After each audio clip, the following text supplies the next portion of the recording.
आपके सामने बताना चाहते हैं, मेरे विषय हैं असाधारण विश्वास के परिणाम हमारे जीवन में हम पा सकते हैं। काफी दिनों से, सालों से हो सकते हैं आप लोग कुछ विषय के लिए प्रार्थना कर रहे होंगे, उत्तर नहीं मिला होगा, लेकिन परमेश्वर हमारे लिए अद्भुत काम करेंगे। हमारे असाधारण विश्वास हमारे अंदर हो तो उसकी उत्तर हम मिल सकते हैं। तो इस बातों का विषय में हम लोग देखेंगे। इस्राएल लोग मिस्र में रहते समय तो हम परमेश्वर का वचन को जानते हैं, परमेश्वर उन्हें आशीष दिया, फले फूले और बहुत ही सामर्थ्य हो गया।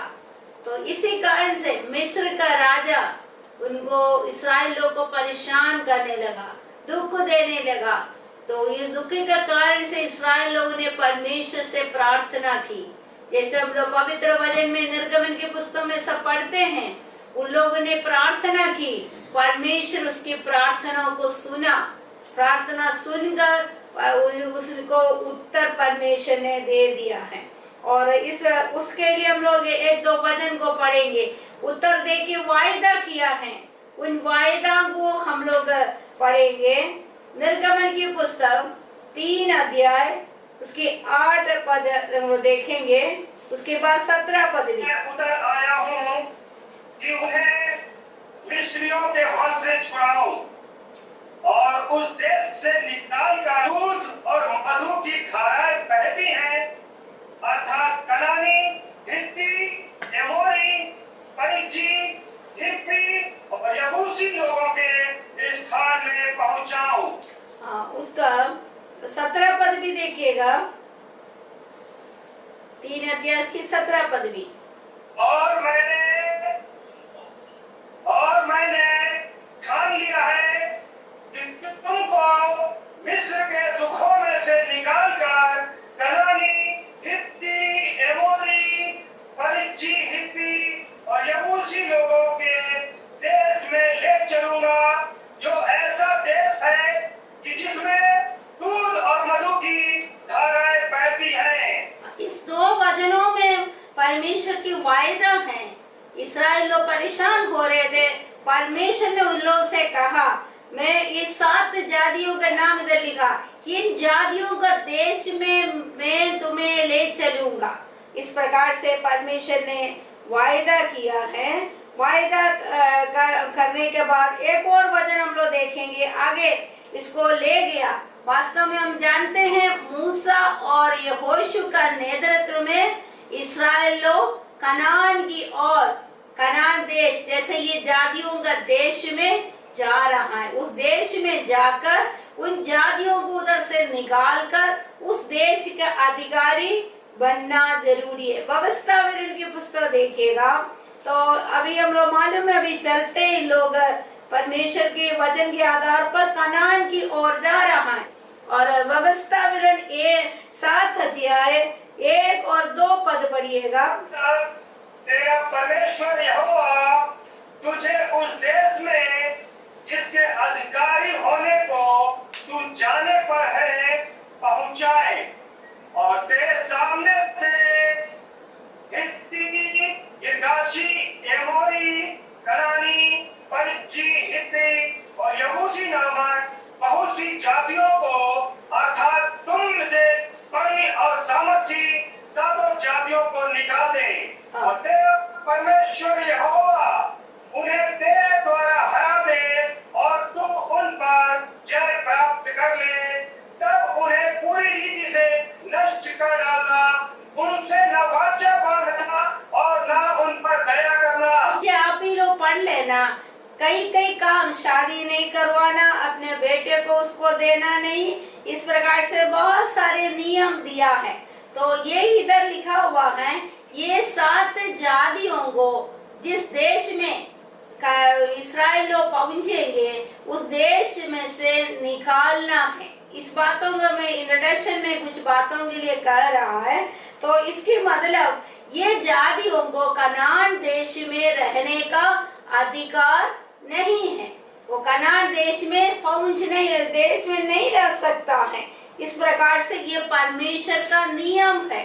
तो हम लोग ने देखा और उसके बाद इस परिस्थिति आपके दिमाग में रखते हुए मैं कुछ लोगों के बारे में बताना चाहते हैं। हम लोग क्या बताया अभी तक?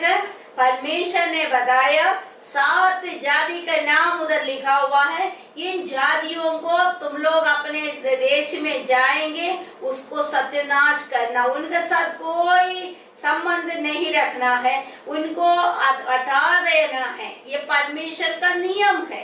तो इसके मतलब इन जाति लोग कनान देश में प्रवेश नहीं कर सकते। ऑलरेडी परमेश्वर ये भी वायदा किया, इस देश दूध और मधु से बहा हुआ देश, बड़ा और सुंदर देश मैं तुम लोग को दूंगा। ये परमेश्वर का नियम और वायदा है। इस परिस्थिति में ही मैं कुछ बातों को आपको बताने चाहते हैं। इस परिस्थिति में यीशु मसीह के पास एक कनानी स्त्री आ गया है। तो ये जो ग्रुप में ही है वो कनानी स्त्री के लिए क्या नियम है? उनको परमेश्वर की उपस्थिति में आ नहीं सकते हैं। कनान में जो है उनको निकाल दिया जाएगा। उधर प्रवेश करने का, उधर रहने का कोई सुविधाएं, कोई अधिकार नहीं दिया गया है। हम लोग उस बातों को पढ़ेंगे। मत्ती रचित सुसमाचार 15 अध्याय इसका 21 से 24 पद तक एक कनानी स्त्री के विषय में उधर लिखा हुआ है। वहां से निकलकर सूर और सैदा के प्रदेश की ओर चला गया। उस प्रदेश से एक कनानी स्त्री निकली और चिल्लाकर बंदान, मुझ पर दया कर, मेरी बेटी को दुष्ट आत्मा बहुत सता रहा है। पर उसने उसे कुछ उत्तर न दिया। तब उसके छह की खोई हुए भेड़ों को छोड़ मैं किसी के पास नहीं भेजा गया। इसी से हम लोग इस कहानी को मालूम है। कनान स्त्री, इसकी मतलब ये स्त्री को कोई अधिकार नहीं है परमेश्वर के पास आने का। परमेश्वर ने, पिता परमेश्वर ने ही एक नियम बनाया। इन तमाम जाति, कनानी, फिलिस्ती, ऐसे 7 प्रकार की जाति लोग को परमेश्वर की उपस्थिति में आने का अधिकार भी नहीं है। इस परिस्थिति में है ये कनानी स्त्री यीशु के पास आके बातें कर रहे। तो चिल्लाकर उसने कहा, हे प्रभु दाऊद के संतान, मुझे सहायता कर, मेरे बेटी और दुष्ट आत्मा से ग्रसित है। लेकिन अभी ये वो एक ही बात है। मेरे ख्याल से पवित्र शास्त्र में यीशु जब जब बीमारों को देखा, खुद जाके छुआ, खुद चंगाई की, इस प्रकार से। लेकिन इधर एक अलग रीति से कनानी स्त्री से बातें कर रहा है। वो स्त्री से पहले ये बोलने से, विनती करने से, 23वां पद में है, सबसे पहले उसने कुछ भी उत्तर नहीं दिया। विनती किया लेकिन यीशु मसीह ने कोई जवाब नहीं दिया है। उसके बाद फिर देखते हैं चेले, उस पद में भी है, 23वां पद में चेले रिकमेंडेशन कर रहा है। चेले बीजवाई होकर यीशु मसीह से कह रहा, ये पीछे पीछे रोते हुए आई है, इसको विदा करिए। तभी भी यीशु कुछ न बोलकर फिर वो जो बहन आके बता, वो जो उसकी बात उसको कह रहे, एकदम से उसने मना किया है। 24 पद हम लोग पढ़ते हैं। उसने उत्तर दिया, इस्राएल के घराने के खोए हुए भेड़ों को छोड़ मैं किसी के पास नहीं भेजा गया। इसके मतलब यीशु मसीह ने एकदम से मना की। ऐसे कोई इंसिडेंट पवित्र वचन में और कई जगह में नहीं। कोई भी यीशु के पास आता है, यीशु मसीह उसको चंगा करते, क्षमा करते हैं, कैसे कैसे व्यवहार है यीशु का। लेकिन इधर की आप बात देख लीजिएगा, पहले कुछ ना बोला, उसकी बाद चेले ने रिकमेंडेशन करने से भी कुछ ना बोला, खुद भी बोला मुझे इस्राएलियों के बीच में भेजा गया है। और फिर इतने में भी ये बात एक तिरस्कार की बात है। ये तिरस्कार की बात भी कनानी स्त्री सुनने के बाद भी वो 24वां पद में उसने उत्तर दिया, इस्राएल के घराने के खोए को भेड़ों को छोड़ मैं किसी के पास नहीं भेजा गया। पर वह आई और यीशु को प्रणाम करके कहने लगा। इतने निगलज, इतने तिरस्कार होने का बावजूद भी वो कनानी स्त्री यीशु मसीह के पास आके उसको प्रणाम किया, क्योंकि वो जानती हैं केवल यीशु मसीह ही दुष्ट आत्मा को निकाल सकती हैं। इसी कारण से उसने आकर प्रणाम की, आराधना की, हे प्रभु मेरी सहायता कर। तो उसी में भी यीशु मसीह को उत्तर देखिए, उसने उत्तर दिया, लड़कों की रोटी लेकर कुत्तों के आगे डालना अच्छा नहीं है। इस प्रकार से बताया, उसको कुत्ते कहा। और दूसरी बात, परमेश्वर का बेटों का अधिकार है चंगाई, चंगाई उनकी रोटी है, लेकिन आपका नहीं है, कुत्तों का नहीं है। ये शब्द भी प्रयोग करने के बाद भी उस बहन बोल रहा है, उससे कहा, सत्य है प्रभु, पर कुत्ते भी वह चूर-चार खाते हैं जो उनकी स्वामियों की मेज से गिरता है। तो मेज से नीचे गिरते हैं और चूर-चार खा के वो भी जीवित रहता है।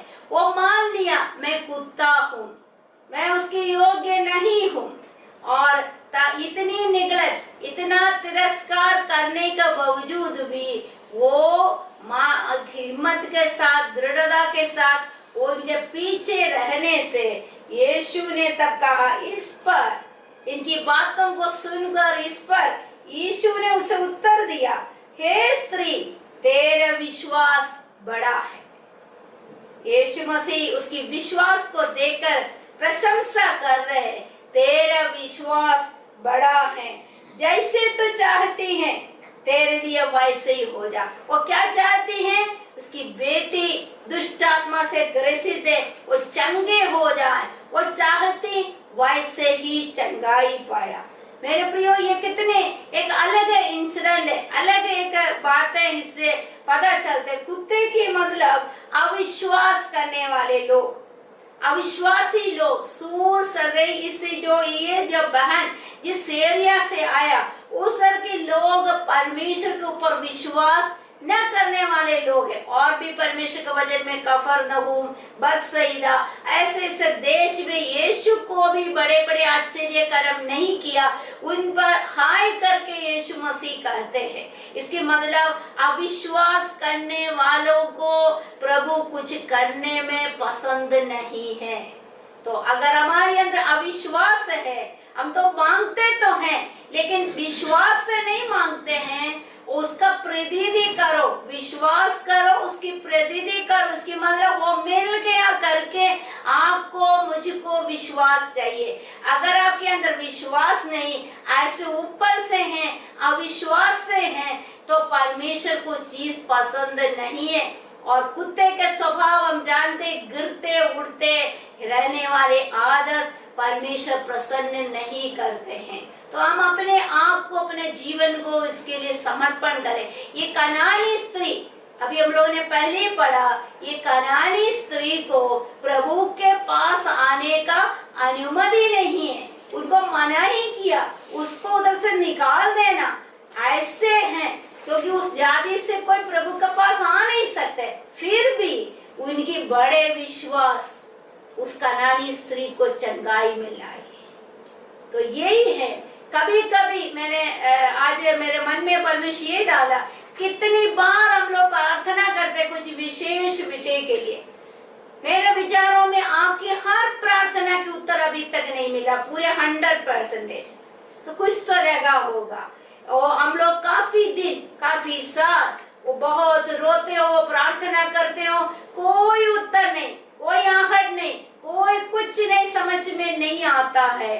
तभी भी हम लोग, इसके मतलब हम लोग सोचते परमेश्वर हमें तिरस्कार कर रहे, प्रभु हमारी प्रार्थना नहीं सुन रहे है। तो भी आपको इस कनानी स्त्री के समान है प्रभु, कुत्ते भी उसकी मेष से चूर चूर गिरते हैं, वो खा के जीवित रहते हैं। हम उस चीजों को स्वीकार करेंगे। बड़े विश्वास के द्वारा कनानी स्त्री की बेटी चंगे हो गया। तो ये बहुत बड़ी बात है हमारे जीवन के लिए, एक एक अनुभव है। कितनी बार हम लोग आज उपवास में हैं, विशेष करके हमारे जवान बच्चों के करियर के लिए, उसकी भविष्य के लिए, उसकी शादी के लिए कितने दिनों से माता पिता उपवास करते हो, रोते हो, प्रार्थना करते हो, लेकिन इच्छा करते हैं, नहीं हो रहा। ऐसे कई कई जीवन के विषय आपकी व्यक्तिगत जीवन में है। उसके ऊपर आप सोच लीजिए, हमें इस पीछे हटना नहीं।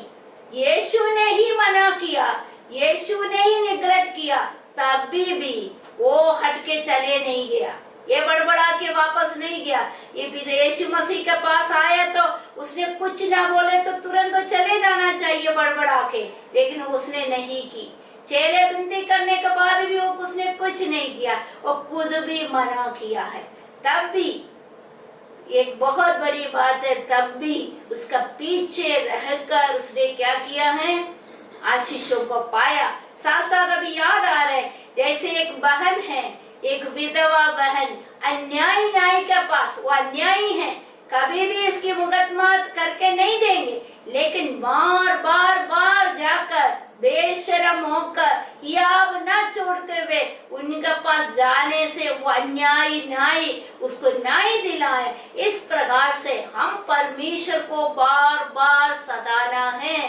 परमेश्वर के हाथों को जब तक हिलाएंगे नहीं, परमेश्वर जब तक हमारे लिए काम नहीं करेंगे, तब तक हम उनके पीछे बने रहेंगे।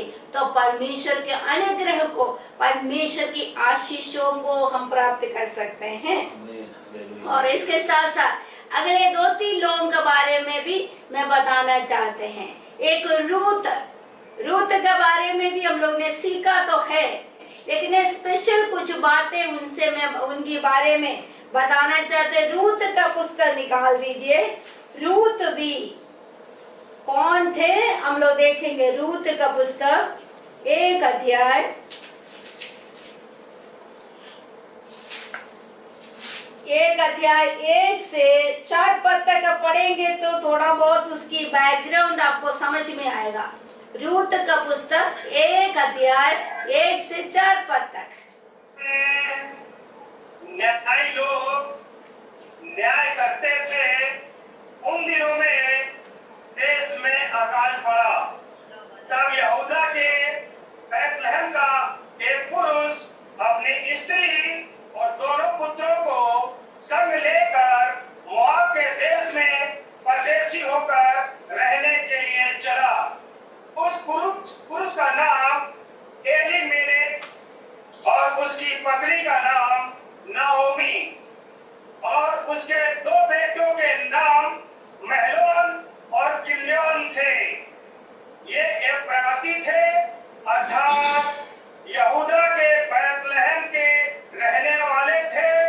वे मोआब के देश में आकर वहां रहे और नाओमी का पति एलीमेलेक मर गया और नाओमी और उसके दोनों पुत्र रह गए। और उन्होंने एक और मोआबिन स्त्री से विवाह कर लिया। एक का नाम ओर्पा और दूसरी का नाम रूत था। आमीन। इस वजह से अब थोड़ा बहुत जानकारी है। आप लोग ये रूत का पुस्तक पढ़े तो हैं, जानकारी भी होगा। ये रूत एक मोआबिन स्त्री है। इस वजह से हमें मालूम है एक मोआबिन अन्य जाति स्त्री है। ये 7 जाति में आने वाली एक स्त्री है। इसके लिए भी पाबंदी है। ये मोआबिन जाति कहाँ से आए हैं? लूत का बेटियों का वंश है, मतलब कुकर्म से पैदा हुआ बच्चे हैं ये। इसलिए पवित्र शास्त्र में लिखा हुआ है, इन लोग परमेश्वर की उपस्थिति में 10 पीढ़ी तक मत आना है। यह विनती न कर कि मुझे त्याग या छोड़कर लौट जा, क्योंकि जिधर तू जाए उधर मैं भी जाऊंगी। जहाँ तू टिके वहाँ मैं भी टिकूंगी और तेरा परमेश्वर मेरा परमेश्वर होगा। जहाँ तू मरेगी वहाँ मैं भी मरूंगी और वहीं मुझे मिट्टी दी जाएगी। यदि मृत्यु छोड़ और किसी कारण मैं तुझसे अलग हूँ तो यहोवा नजदीक करे। जब उसने यह देखा कि वो मेरे संग चलने को स्थिर है, तब उसने उससे और कुछ ना कहा। इस बातें जानकारी है हमें। उसमें ओर्फा ने क्या किया, ओर्फा से नवोमी ने बातें की, तुम अपने लोगों, उधर एक शब्द लिखा है, और अपने देवता के पास लौट गए, लौट जाओ। लेकिन ओर्फा चली गई, ये डैडी चले गए, लेकिन रूत जितना दिन नवोमी का घर में रहा, नवोमी जीवित परमेश्वर का बेटी है, यहूदा वंश का है, वो यहोवा को जाना समझा कौन है परमेश्वर, वो जीवित परमेश्वर है, ये देवताओं से बड़ा है। वो समझ कर इतनी समस्या हो गया, इनकी पति भी मर गई, बूढ़ी माँ है, नया देश में जा रहे। दूसरी बात ये भी एक नियम है, मोबाबी लोग, अमोनी लोग प्रभु के पास जा नहीं सकते। यरूशलेम में जाके जाएगा तो ये यहूदी लोग उसको घृणा करेंगे, कैसे होगा, क्या कहेंगे, कैसे कार्य होगा, ये सब चीजों की परवाह न करते हुए उसने एक नियम बनाया है। वो कितनी अच्छी बातें उसने कहा है, और तुम जिधर जाओगे मैं वही जाऊंगा, तुम कहाँ टिकेंगे मैं वही टिकूंगा, तुम्हारे लोग, वो सबसे बड़ी बात, तुम्हारे लोग मेरे लोग होगा। स्वीकार करने का मन दूसरे लोगों और नवोमी का लोगों को स्वीकार करना। यहूदी अन्य जाति से कितने नफरत करते, उसको स्वीकार किया, तेरा परमेश्वर मेरा परमेश्वर होंगे, वो मैं वही चीज है, मैं आपके परमेश्वर की आराधना करूंगा। तो जहाँ तू मरेंगे वही मैं मरूंगा, जहाँ तुम्हारा मिट्टी करेंगे मेरा भी होगा। इस प्रकार से दृढ़ता से, वो विश्वास से, एक बड़े विश्वास से उसने स्थिर रहा।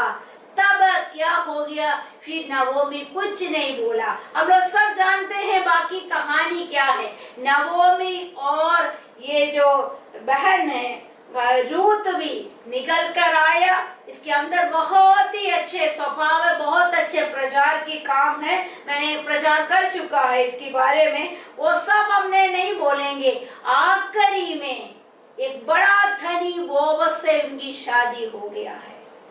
तो कैसे विश्वास योग्य रहा, परमेश्वर को, नवोमी का परमेश्वर को अपना लिया, लेकिन वो अमोनी है, उनको परमेश्वर को बस में आना मना है, तिरस्कार तो है, लेकिन उसने ये सारे चीजों को न की। वो अपने देश में आई, मेहनत किया, सब अच्छे अच्छे अपनी सासी माँ को लिए सब कुछ इंतजाम की, अच्छी रीति से आपस में बने रहने के कारण से एक बड़े धनी वो यहूदी हैं, इसके रिश्ते में भी हैं नवोमी का, उस बड़े व्यक्ति से उसकी शादी हो गया है। और आप जानते हैं मत्ती रचित सुसमाचार 1 अध्याय इसकी 5वां पद में यीशु मसीह का वंशावली में रूत का नाम भी आया है। रूत उसकी दादी माँ है, और कैसे आई, अमोन्य स्त्री, अमोन्य लोग परमेश्वर की उपस्थिति में नहीं आ सकते, कैसे आ गया है, उनकी बड़ी विश्वास। पहले हम लोगों ने देखा कनानी लोग परमेश्वर को बस में नहीं आ सकते, लेकिन वो कनानी स्त्री वो तिरस्कार को सहते हुए बड़े विश्वास के साथ प्रभु की उपस्थिति में आए, उनको परमेश्वर स्वीकार किया, उनके लिए कहा तुम्हारा विश्वास बड़ा है।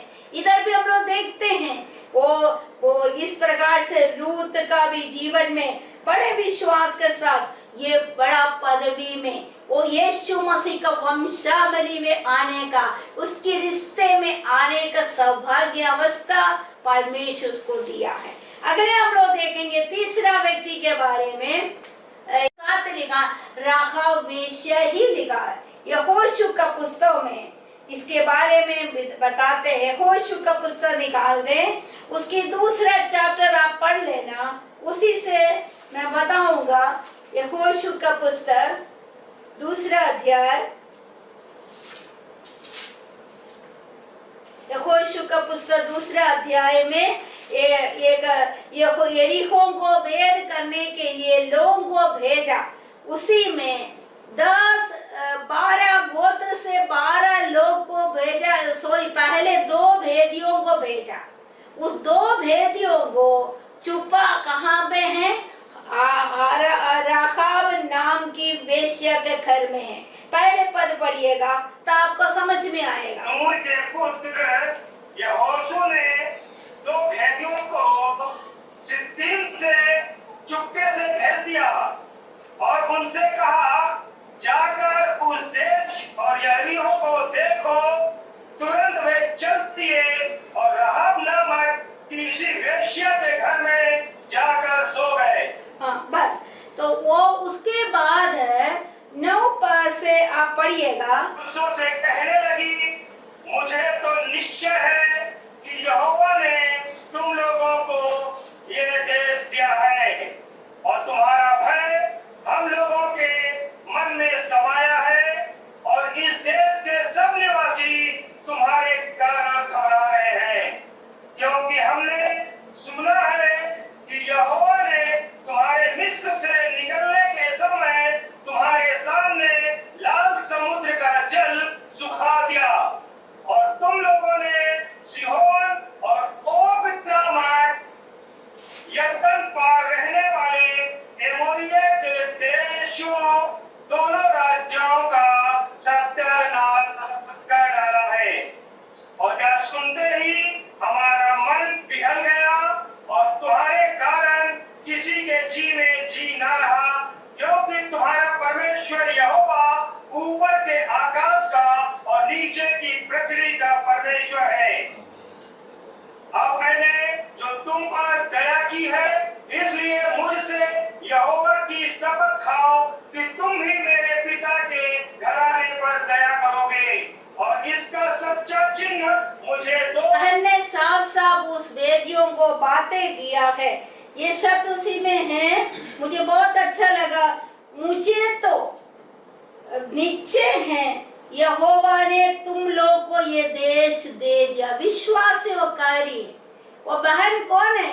एक वेश्या स्त्री है। फिर भी उसने सुना है परमेश्वर के बारे में, उधर के बारे में, वो देश के बारे में लोग बता रहे हैं। हम लोगों ने सुन बैठा है तुम्हारा परमेश्वर ऐसे बड़े बड़े काम किया है। इस कारण से हम लोग सब डरते हैं, भय कर रहे हैं। हमारे मन के अंदर जी में जी नहीं है, नीचे है। मैं विश्वास करती हूँ ये देश तुम्हारे लिए होगा। तब मैंने तुम्हारे साथ भलाई की है, इसकी बदले मेरे परिवार को बचा लेना। इसके लिए मुझे एक सच्चे चिन्ह दे दो। 18 पद भी देखिएगा क्या सच्चे चिन्ह दे दिया है। इस देश में आएंगे तब जिस खिड़की से तूने हमको उतारा है उसमें यही लाल रंग के सूत की डोरी बांध देना और अपने माता पिता भाइयों वरन अपने पिता के सारे घराने को इसी घर में अपने पास इकट्ठा कर रखना। हाँ, ये बातें बताया।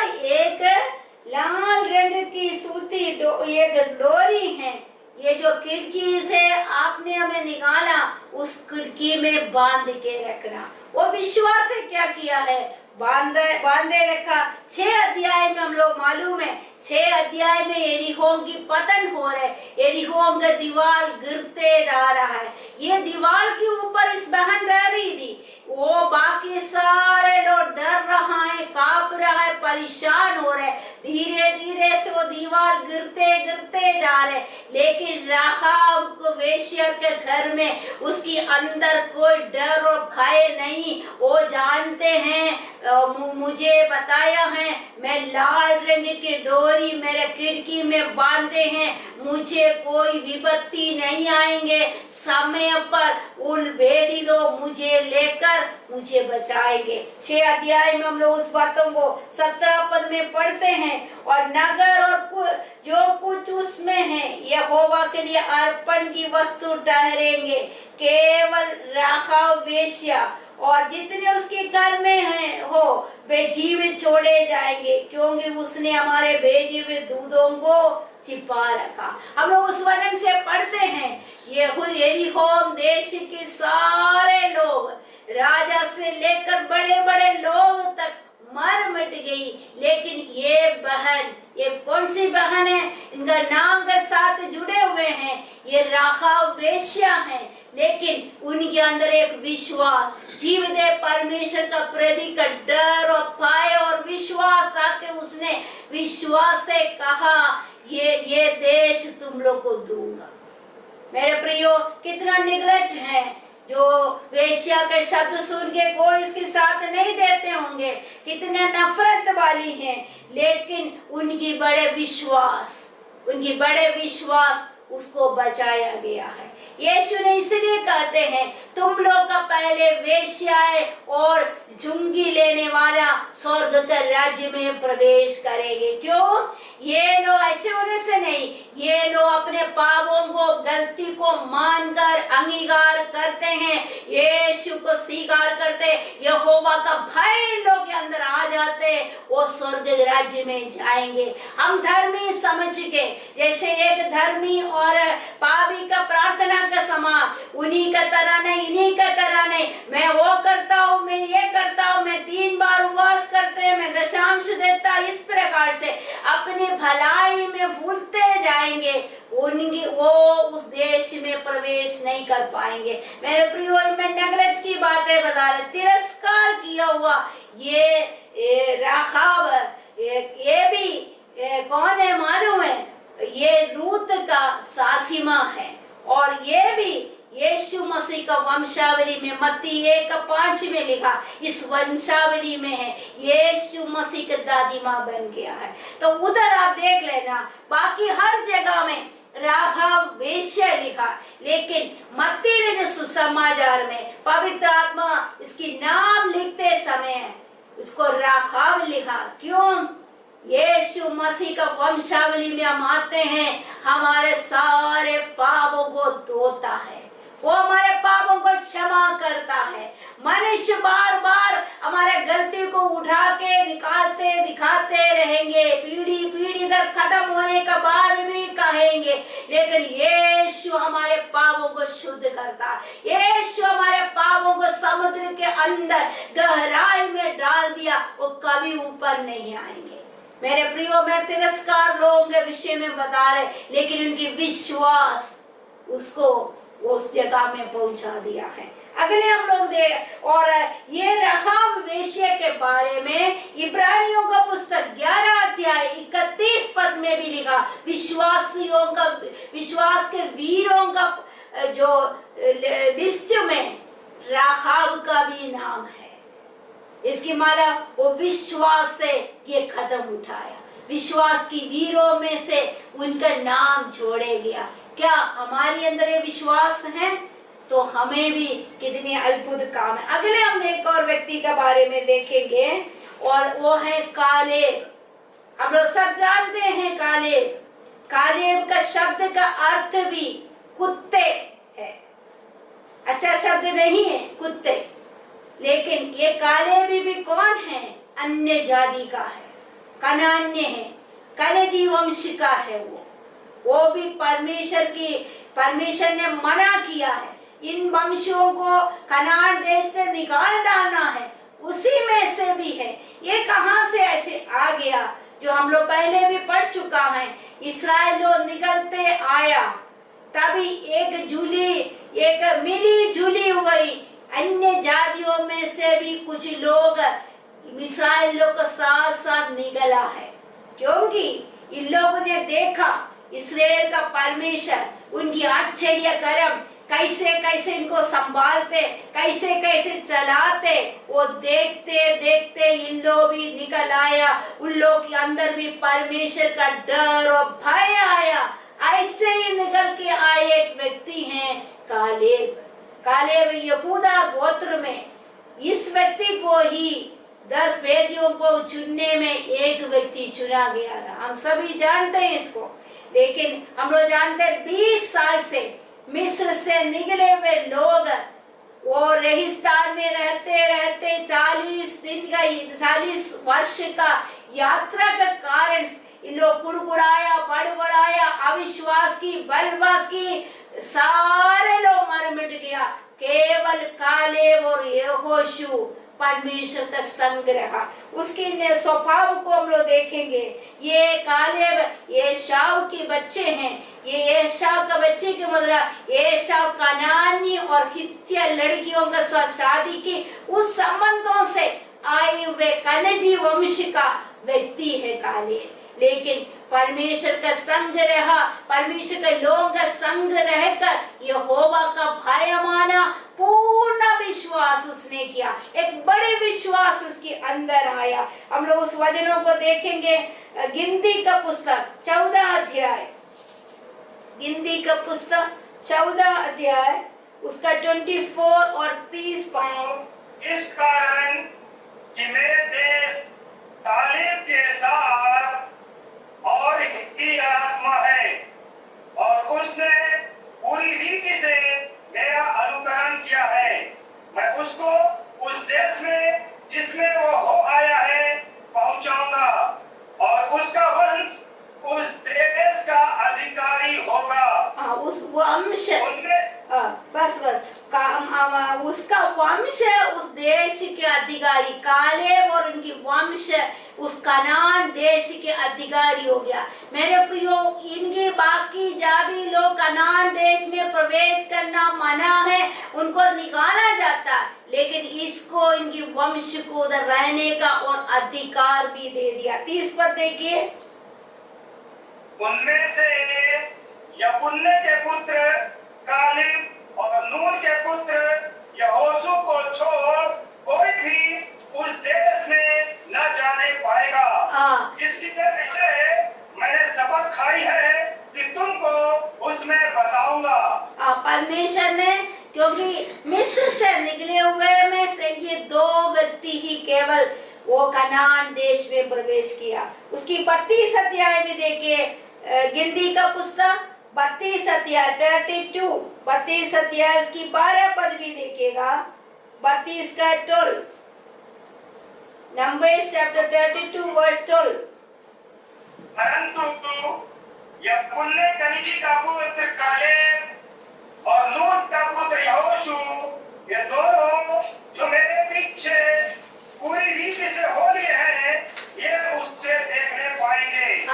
कारण क्या है? पूर्ण तौर से यीशु का पीछे, परमेश्वर का पीछे चलने से ये कालेब कनान देश में प्रवेश किया है। तो हम लोगों ने इस बातों को देखा है और ये परमेश्वर ने कनानी स्त्री के बारे में हम लोगों ने देखा, उसकी योग्यता नहीं था, उसको निग्लेक्ट किया था, प्रभु नहीं सुन रहे थे, तभी भी वो विश्वास के साथ उस बातों को समझते हुए वो आराधना प्रणाम की, उनका विनती परमेश्वर सुना है। रूत भी ऐसे ही एक बहन थी, उनकी बड़ी जिटानी अपने देवताओं के पास अपने मायके चले गए, लेकिन जो वचन सुना, जो आराधना की, जिस परमेश्वर को जानती थी, चाहे कुछ भी हो जाए मैं उस परमेश्वर का ही आराधना करूंगे करके विश्वास किया।